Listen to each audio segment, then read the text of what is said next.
What's up guys, Human Carjack here and welcome back to the channel. So today's video is all about the Pro Tune that we did to the car. Now I actually had it Pro Tuned a little while ago, but because of COVID I wasn't able to show you guys the actual footage and the actual tuning process. We had made our way over to Invidia N1 Racing.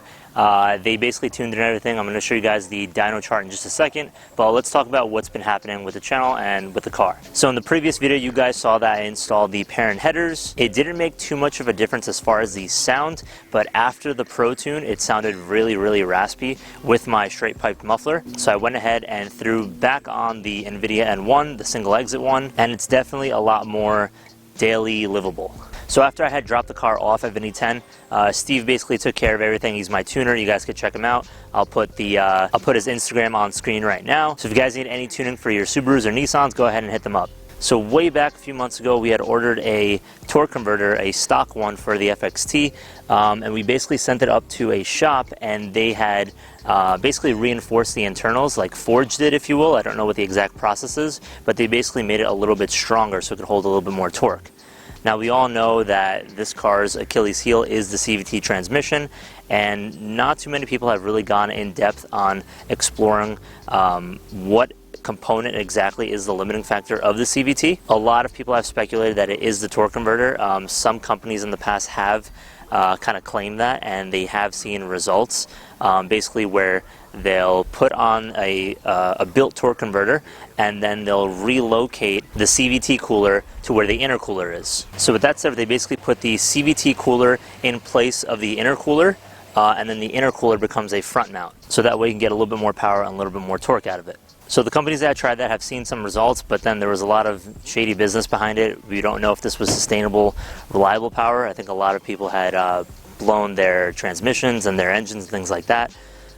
So that really wasn't the best, let's say, research study based on that. But we went ahead and swapped out the torque converter just in case there is something there. Other people also speculate that the limiting factor of the CVT is the chain, basically the chain that drives it. I don't know if there's any way to ever get to that or if you can even replace that, but for now we're going to keep it as is. So before we talk about the results of the dyno and everything, let me show you guys some footage that I took from a couple months back where I unboxed everything, and we'll go from there. What is up guys, welcome back to the channel, and today we're going to be going over some of the new parts we got in. So starting off first, we have a OEM Subaru torque converter for the high torque CVT. So the point of today's video is to see just how much power we can get out of the Forester reliably and kind of upgrading the CVT just so that it doesn't blow up. So what we have here is an OEM torque converter for the high torque CVT that Subaru offers. Now the goal is to send this to a shop to have it built.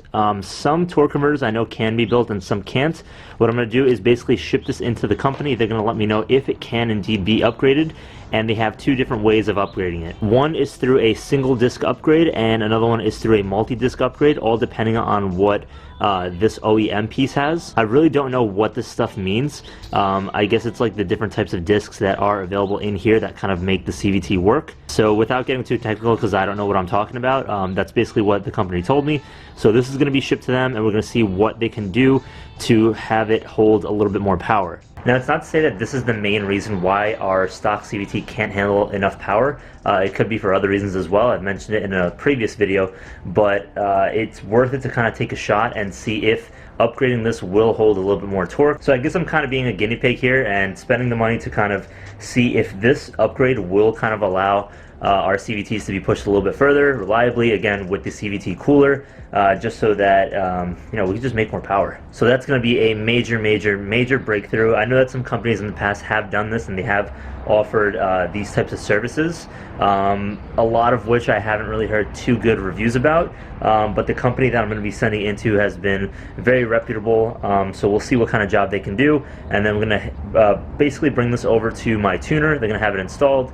We're going to do a Pro Tune. Right, so as for the dyno results, I have them right here. As for the actual footage of it, I didn't get a chance to record it because I had to drop my car off, and because of COVID as well, I couldn't actually go into the shop for safety reasons and things like that, so I didn't get a chance to film it.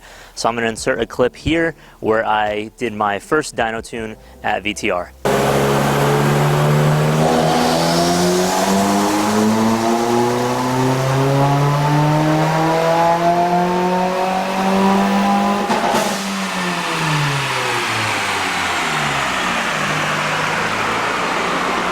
Yeah, so a couple things have changed since then. We got new wheels, obviously. We have the Perrin headers, and we also have the built torque converter. So from that Dyno Performance, we got 280 horsepower and 315 pound-feet of torque.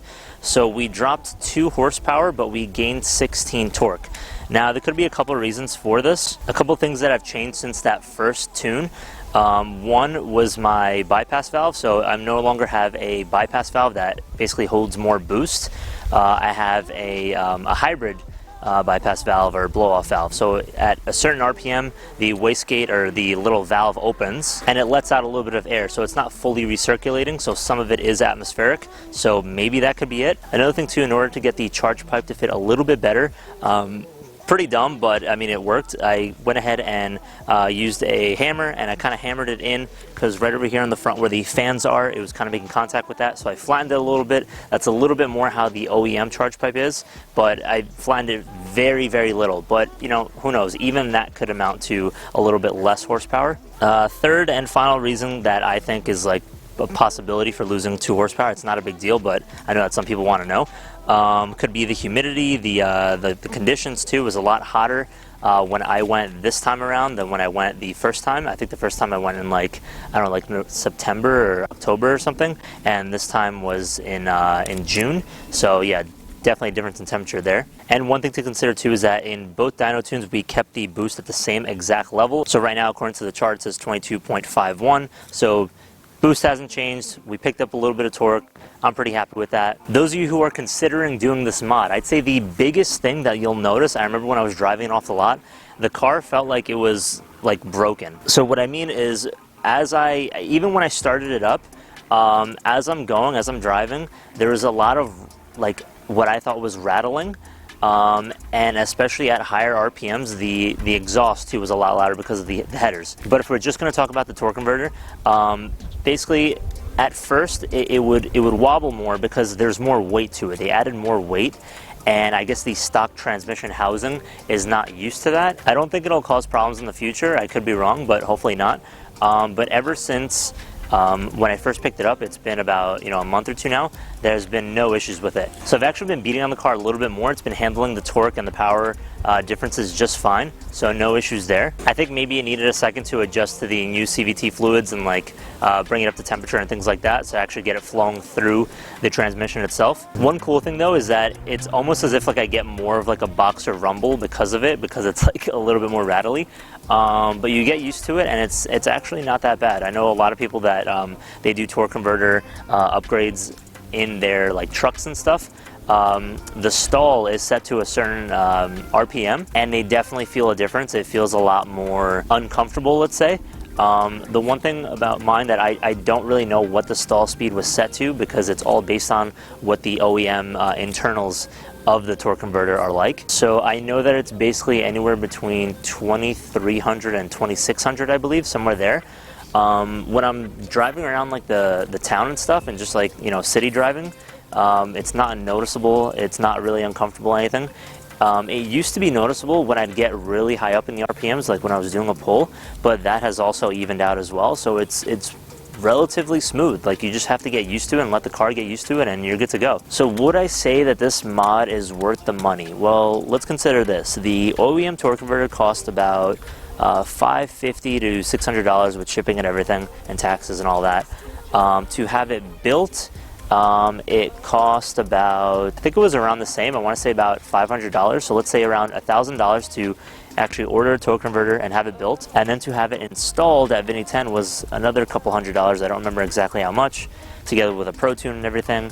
So overall you're looking at about let's say like $1,500, and that's with everything. That's with the tune, that's with the CVT fluids, that's with the torque converter, and having the torque converter built and actually shipped over to Vinny 10 as well. So overall it's not bad. I mean, we picked up 16 torque, so in the future we can go for a little bit more power, hopefully, if the transmission holds up. What I'm thinking the next big thing will be for the car, and it won't be for a while though, but later on down the road, might be a front mount intercooler, and then we're going to relocate the CVT cooler to where the intercooler is and go with a big ETS front mount. I know that there are some Foresters out there that have done the ETS front mount, one of the smaller ones, I think like the 3-inch one. So I think I'll go with the 3-inch one, and I'll have some custom piping made for it. I don't think that any of the WRX kits fit for our cars because the crash bar is a little bit different as well, and like all the mounting points. That's another thing too. We had recently modified our crash bar, so we're gonna have to do something about that and work around that. But I'm sure we can get it done.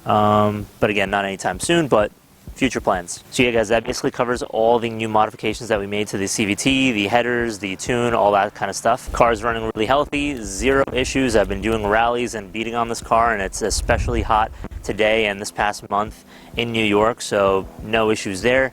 Like I always say, make sure you take care of your cars, do your frequent oil changes, do all your maintenance stuff, just so that you can ensure that your car is running safely, especially if it is modified. Do your oil changes more frequently. Oh, one last thing too I forgot to mention. This is a 2017, so two things that we had to also change together with this car. When we first put it on the dyno, it wasn't making power, and we weren't sure why. But it actually turns out that the 2017 Forester models, the XTs, I don't know about the naturally aspirated Foresters, they have an injector issue. So if you get the 2018s and up, they're a little bit more upgraded and they don't cause any issues. So I think mine were a little bit gunked up, and it wasn't allowing for us to make any proper power gains. So we went ahead and replaced the injectors, and while we were at it, we went and replaced the spark plugs as well. This car is just about to hit 40,000 miles, so we figured why not. They're one-step colder plugs. I don't know the brand. They're not NGK. There's something else that it's like a special brand that my tuner gets, or so he claims. But yeah, so we basically replaced both of those, and the car is running super, super nicely. So guys, if you like the video, make sure you like it. Leave some feedback down below in the comment section. Subscribe if you haven't already. I'll see you guys in the next video. Take care now. Peace.